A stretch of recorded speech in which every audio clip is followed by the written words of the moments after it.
तेघरा पंचायत है, वार्ड संख्या 10 है और आप लोग जानते हैं कि बिहार सरकार का नल जल का योजना जो है वो किस तरीके से पूरे पंचायत में जो है वो लोग इतना ज्यादा परेशानी होता है। वहाँ यहाँ पे भी नल जल की जो है वो परेशानी है।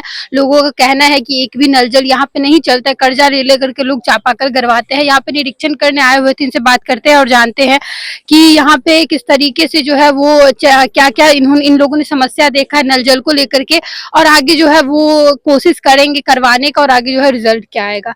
निरीक्षण करने आए थे, आपको पता चला यहाँ पे कि क्या परेशानी हो रहा है लोगों को नल जल को लेकर। हाँ जी, परेशानी तो है।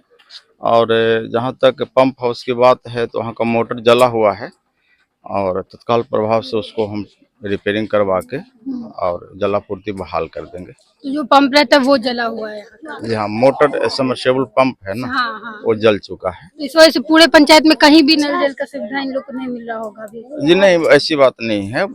ऐसे किसी किसी वार्ड में ऐसा होता है, एक केस आते रहता है। जी जैसे ही हम लोग को पता चलता है हम लोग उसको ठीक करा के जी। जलापूर्ति बहाल करते हैं। कितने दिनों में कह सकते, क्योंकि अभी आप बात भी कर रहे थे, कोशिश फोन मिला रहे थे, कितने दिनों में इन लोग का समस्या दूर हो जाएगा? बस 2 दिन में। 2 दिन में दूर हो जाएगा। जी बिल्कुल। समाज सेवी मनोज झा भी यहाँ आए हुए थे, यहाँ जनता की समस्या को देखने के लिए बात करते और जानते हैं क्या कहना चाह रहे हैं। यहाँ पे लोगों को बहुत ज्यादा समस्या हो रही है नल जल को लेकर के। पदाधिकारी यहाँ पे जो निरीक्षण करते हैं, जिनको यहाँ का काम मिला हुआ, कार्यभार मिला है, वो भी आए हुए थे। क्या कुछ बोलना चाहते हैं?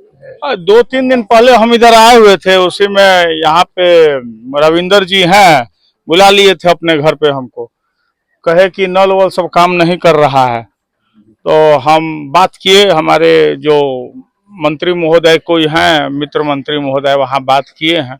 वो हमारी बातों को रखे हैं और जेई साहब आ गए एकदम सही टाइम पे और कह रहे हैं कि 48 घंटा में ये काम करा देंगे। तो ये वस्तुतः समझिए 48 घंटा में काम हो जाएगा। तो हम इन लोगों को आश्वासन देते हैं कि 48 घंटा में इन लोगों का काम हो जाएगा। ये लोग इस चीज से आश्वस्त हो जाए।